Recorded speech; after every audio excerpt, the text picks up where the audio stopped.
Olá, seja bem-vindo.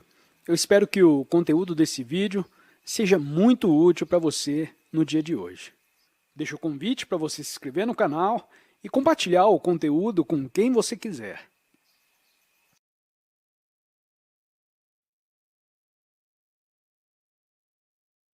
Dissemos que a alegria era uma coisa inteiramente diferente do prazer. Por conseguinte, vejamos o que está implicado no prazer e se é possível viver-se num mundo em que não existe o prazer, porém um extraordinário estado de alegria, de bem-aventurança. Estamos todos nós empenhados na busca do prazer, nesta ou naquela forma, prazer intelectual, sensual ou cultural. O prazer de reformar, de dizer aos outros o que devem fazer, de atenuar os males da sociedade, de fazer o bem. O prazer de ter conhecimentos mais vastos, maior satisfação física, mais experiências, mais compreensão da vida, de possuir todas as qualidades engenhosas e sutis da mente, e, naturalmente, o prazer supremo, a posse de Deus. O prazer é a estrutura da sociedade. Da infância à morte, secreta ou ardilosamente, ou abertamente, buscamos o prazer. Assim, qualquer que seja a nossa forma de prazer, acho que devemos vê-la muito claramente, porque será ela que irá guiar e moldar a nossa vida. Por conseguinte, o importante é que cada um de nós investigue com atenção, cautela e precisão a questão do prazer, porque achar o prazer e depois nutri-lo e mantê-lo constitui uma necessidade básica da vida e sem ele a existência se torna monótona, estúpida, ensombrada pela solidão e sem nenhum significado. Pergunta então, por que razão não deve a vida ser guiada pelo prazer? Pela razão muito simples que o prazer traz necessariamente a dor, a frustração, o sofrimento, o medo e, como resultado do medo, a violência. Se desejas viver dessa maneira, viva! Aliás, é o que a maioria faz. Mas se deseja livrar-se do sofrimento, deve compreender a inteira estrutura do prazer. Compreender o prazer não significa negá-lo. Não estamos condenando ou dizendo que é bom ou mal, mas se o cultivamos, vamos fazer de olhos abertos, sabendo que a mente que está sempre a buscar o prazer encontrará, inevitavelmente, a sua sombra, a dor. As duas coisas não podem ser separadas, embora busquemos o prazer e procuramos evitar a dor. Obrigada por ter assistido a este vídeo e não se esqueça de se inscrever no canal e recomendá-lo, além de deixar seu comentário sobre o assunto para que possamos realizar um ótimo diálogo que nos ajude a compreender melhor o assunto. Tenha um ótimo dia e até o próximo vídeo.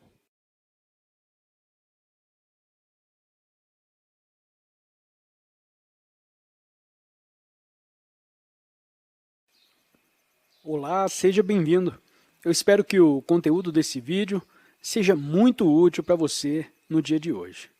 Deixo o convite para você se inscrever no canal e compartilhar o conteúdo com quem você quiser.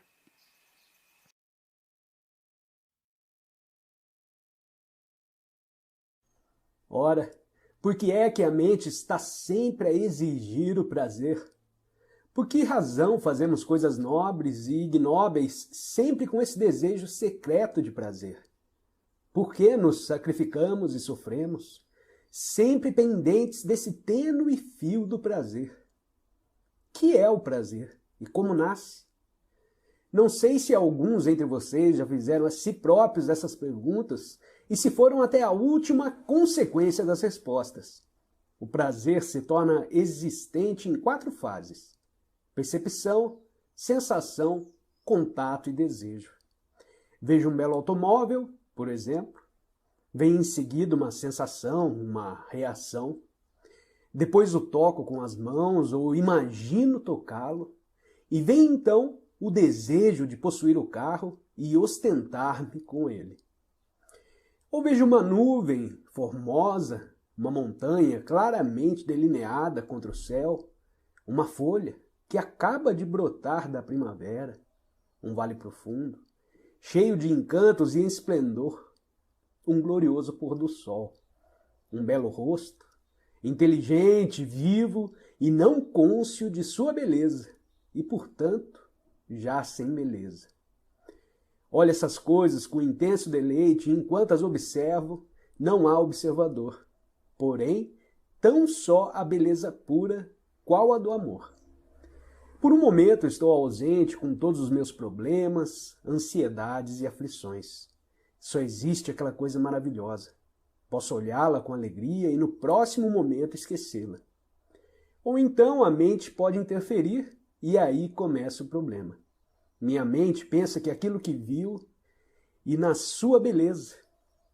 Pensa naquilo que viu e na sua beleza. Digo de mim para mim que gostaria de tornar a vê-lo muitas vezes.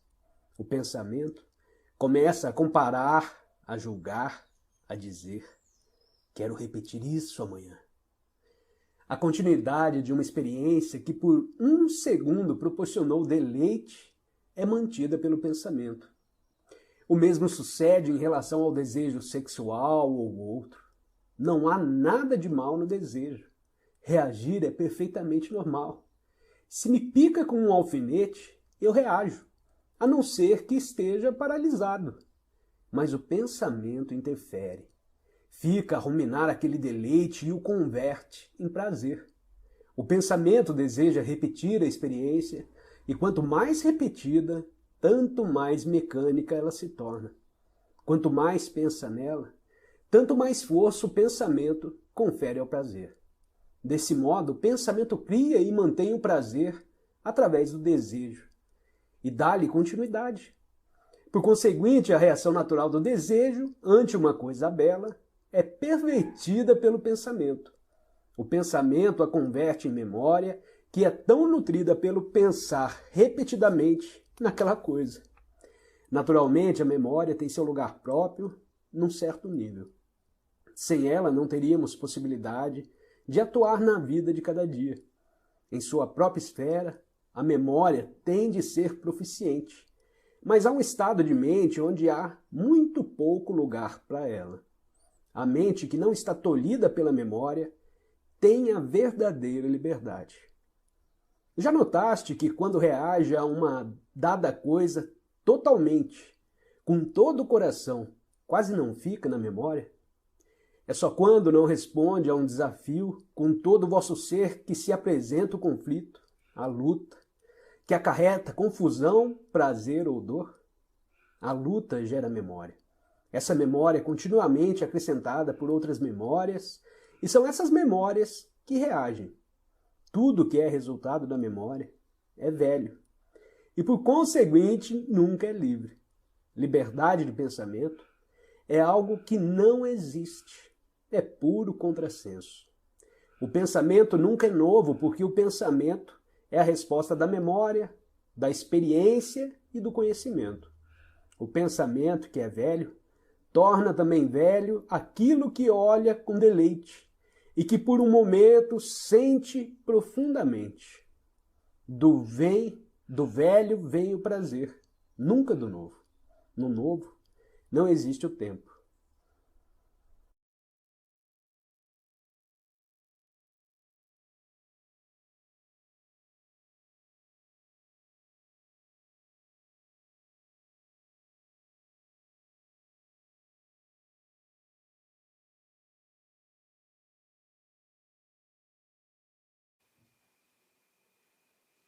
Obrigada por ter assistido a este vídeo e não se esqueça de se inscrever no canal e recomendá-lo, além de deixar seu comentário sobre o assunto para que possamos realizar um ótimo diálogo que nos ajude a compreender melhor o assunto. Tenha um ótimo dia e até o próximo vídeo.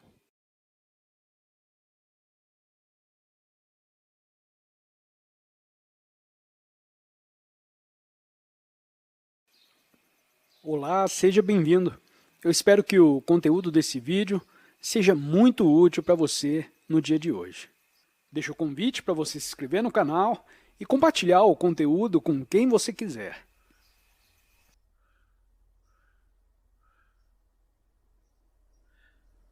Se puder olhar todas as coisas sem permitir a intrusão do prazer, olhar uma rosa, uma ave, a cor de um sari, a beleza de uma extensão de água rutilando ao sol, ou qualquer coisa deleitável.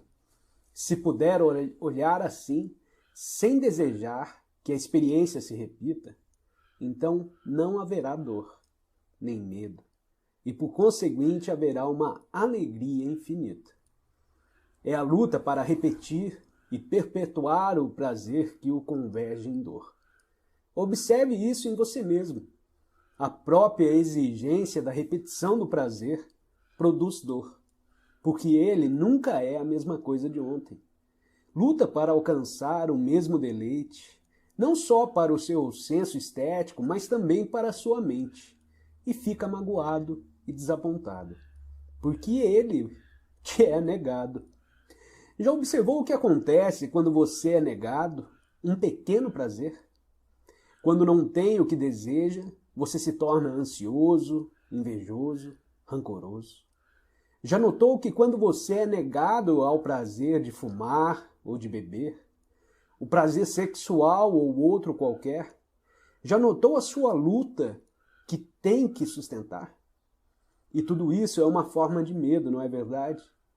Tem medo de não obter o que deseja ou de perder o que possui. Quando uma dada fé ou ideologia que cultiva há muitos anos é abalada, ou te é arrebatada pela lógica da vida, não tem medo de se ver sozinho? Essa crença te proporcionou, durante anos, satisfação e prazer. E quando te é retirada, fica desgovernado, vazio, e o medo perdura até você achar outra forma de prazer ou outra crença. Isso me parece muito simples. E por ser tão simples, não queremos ver a sua simplicidade. Gostamos de complicar tudo. Se a sua esposa te abandona, não sente ciúme? Não sente raiva? Não odeia o homem que a seduziu? E que é tudo isso senão o medo de perder o que te dava muito prazer? De perder essa companhia? De perder aquela segurança e satisfação conferidas pela posse? Assim se compreende que quando se busca o prazer, tende a haver dor, pode, se lhe for conveniente, viver dessa maneira. Porém, com pleno conhecimento do passo, está dando.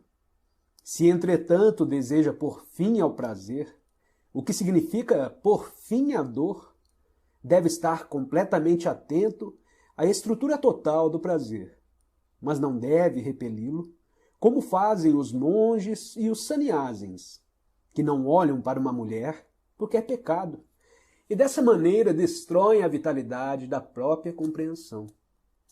Porém, cumpre ver todo o significado e importância do prazer. Encontrará, então, infinita alegria na vida. Não se pode pensar na alegria. A alegria é uma coisa imediata. E se nela pensa, a converte em prazer. Viver no presente é a percepção imediata da beleza e o grande deleite que nela se encontra, sem dela procurar extrair prazer.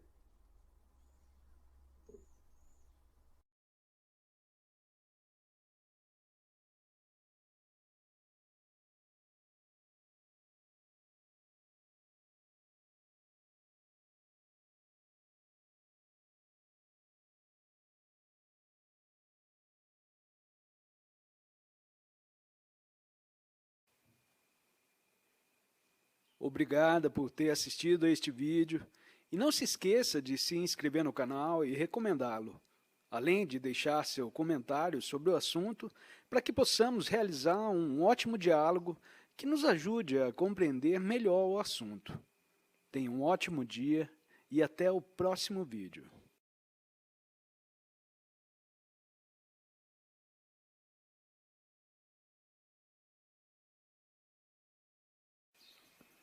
Olá, seja bem-vindo. Eu espero que o conteúdo desse vídeo seja muito útil para você no dia de hoje. Deixo o convite para você se inscrever no canal e compartilhar o conteúdo com quem você quiser.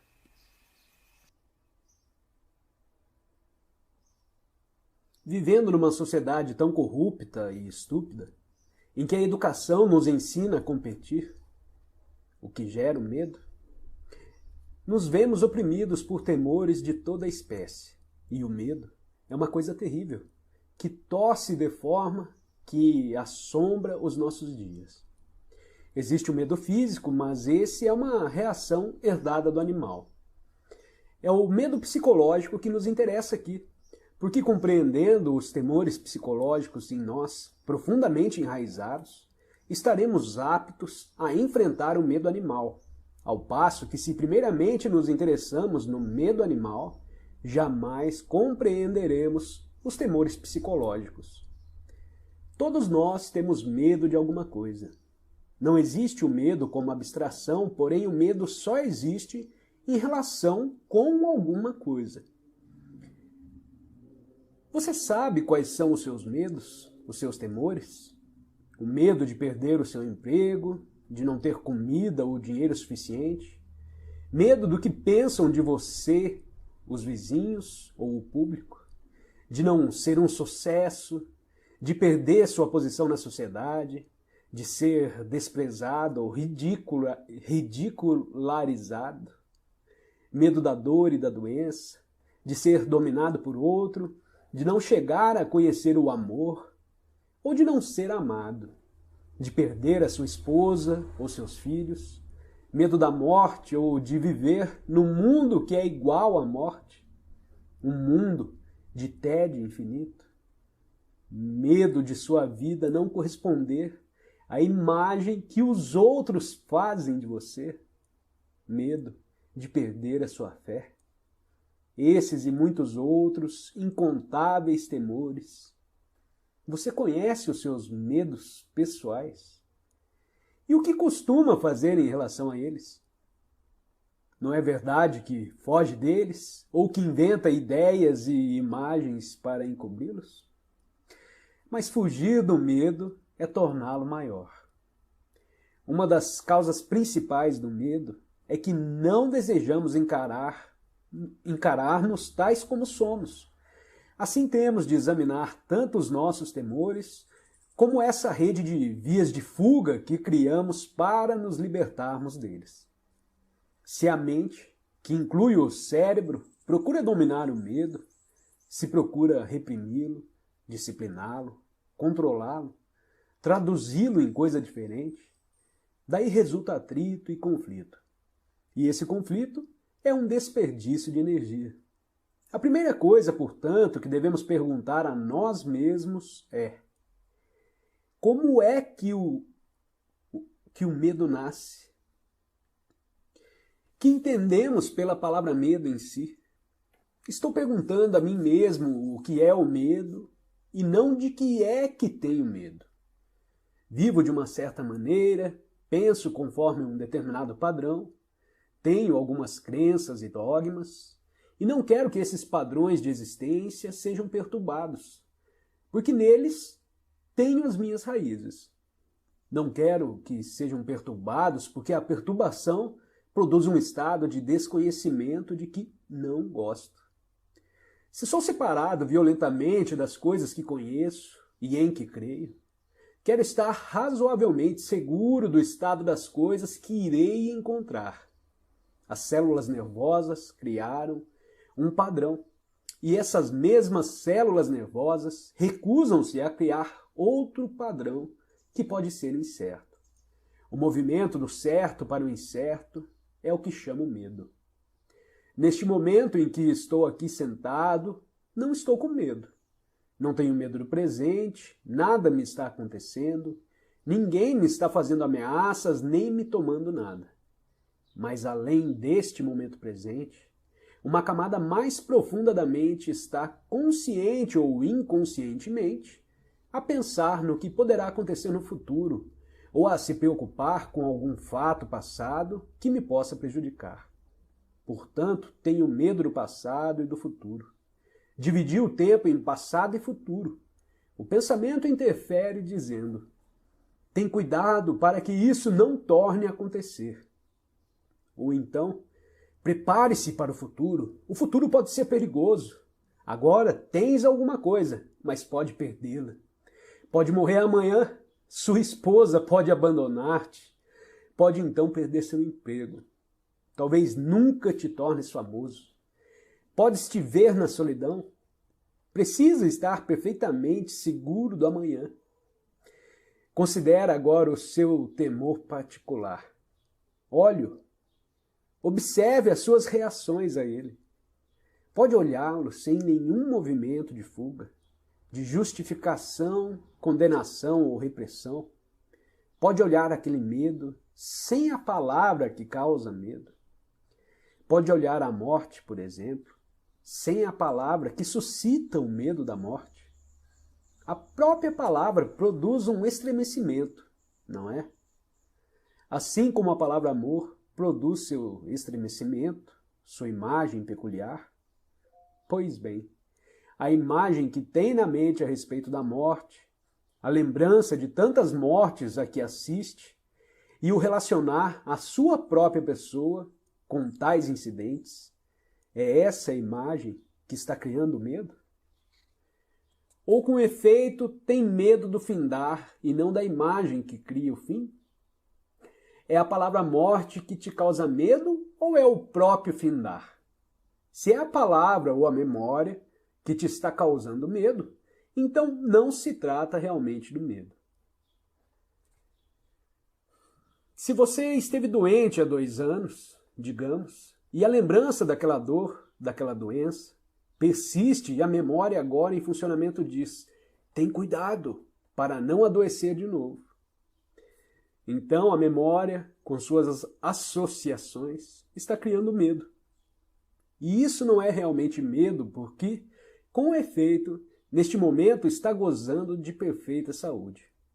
O pensamento, que é sempre velho, pois o pensamento é a reação da memória e as lembranças são sempre velhas, o pensamento cria, no tempo, a ideia que te faz medo, a qual não é um fato real.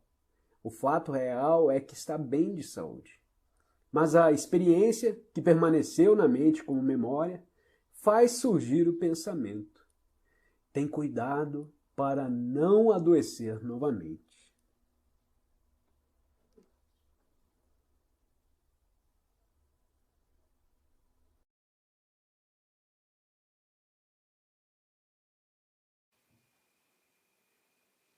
Obrigada por ter assistido a este vídeo e não se esqueça de se inscrever no canal e recomendá-lo, além de deixar seu comentário sobre o assunto para que possamos realizar um ótimo diálogo que nos ajude a compreender melhor o assunto. Tenha um ótimo dia e até o próximo vídeo.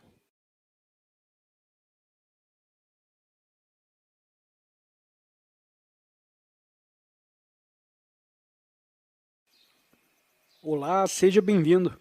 Eu espero que o conteúdo desse vídeo seja muito útil para você no dia de hoje. Deixo o convite para você se inscrever no canal e compartilhar o conteúdo com quem você quiser.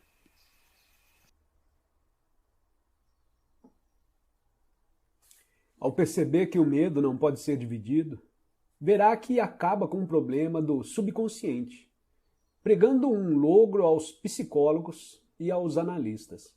Ao compreender que o medo é um movimento único, que se expressa de diferentes maneiras, e ao ver o movimento, e não o objetivo a que se dirige, estará então em presença de uma questão imensa.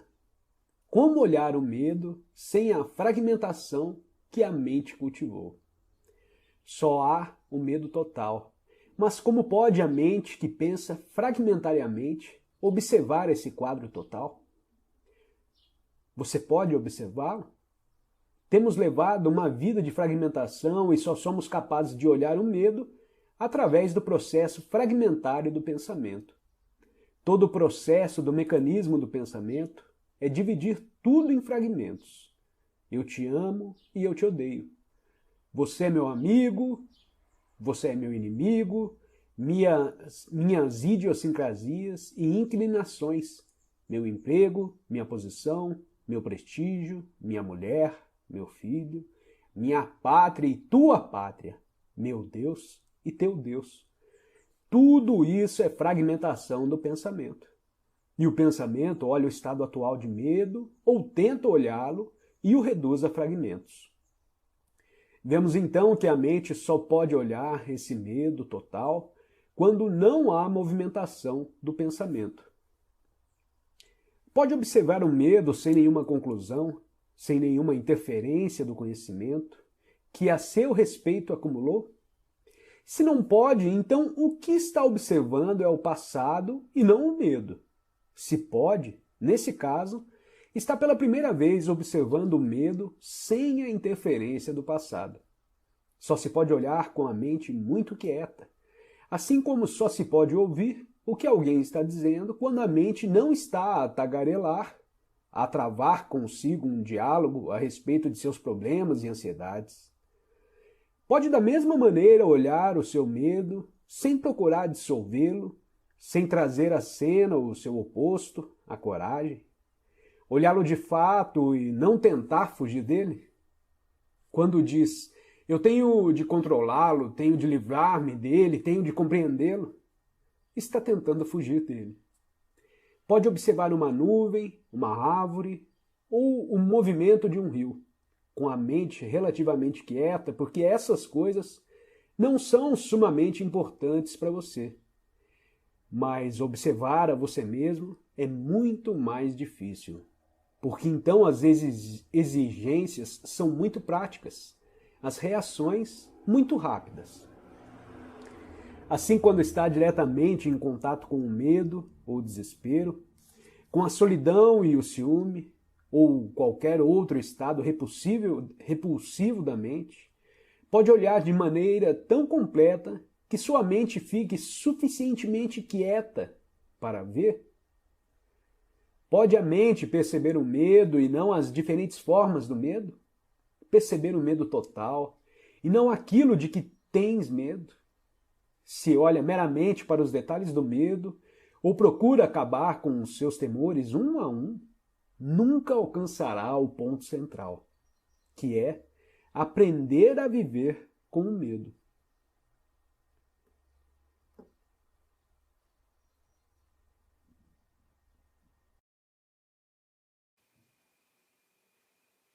Obrigada por ter assistido a este vídeo e não se esqueça de se inscrever no canal e recomendá-lo, além de deixar seu comentário sobre o assunto para que possamos realizar um ótimo diálogo que nos ajude a compreender melhor o assunto. Tenha um ótimo dia e até o próximo vídeo.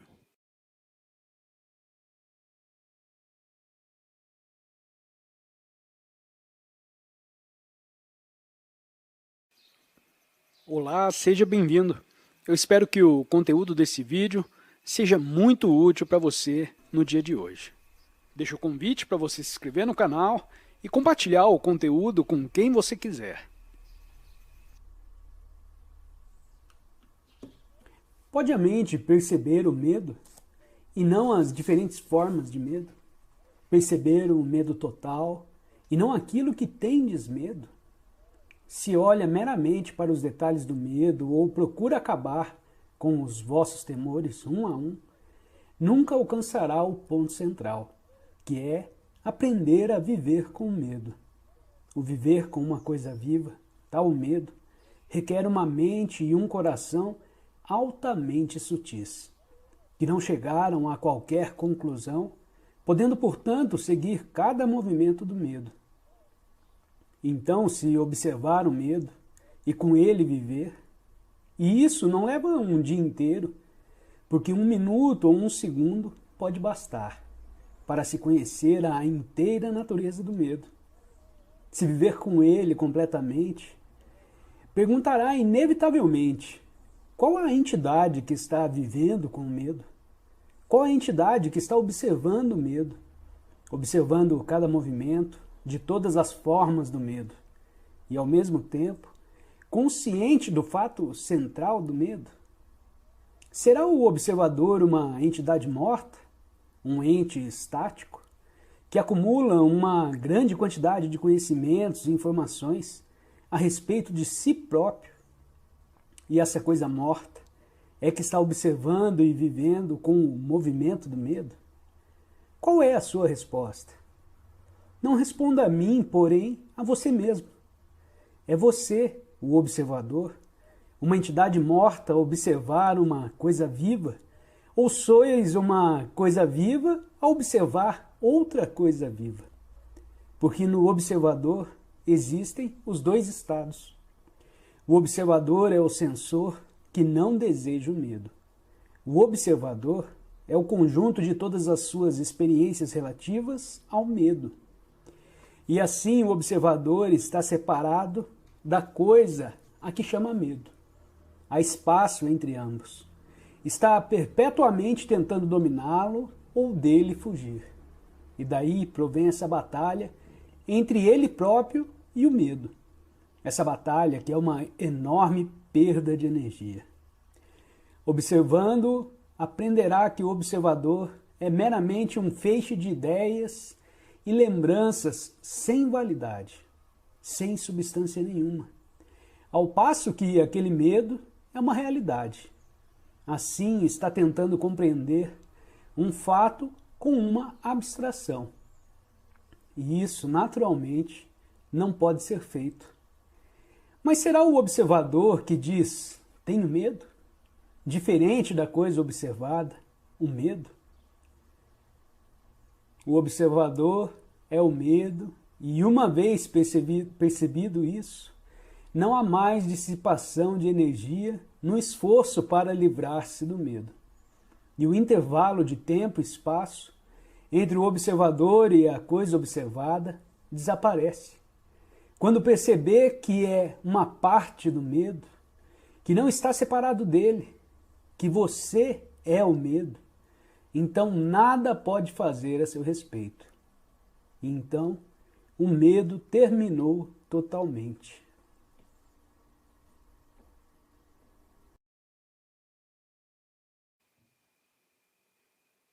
Obrigada por ter assistido a este vídeo e não se esqueça de se inscrever no canal e recomendá-lo, além de deixar seu comentário sobre o assunto para que possamos realizar um ótimo diálogo que nos ajude a compreender melhor o assunto. Tenha um ótimo dia e até o próximo vídeo.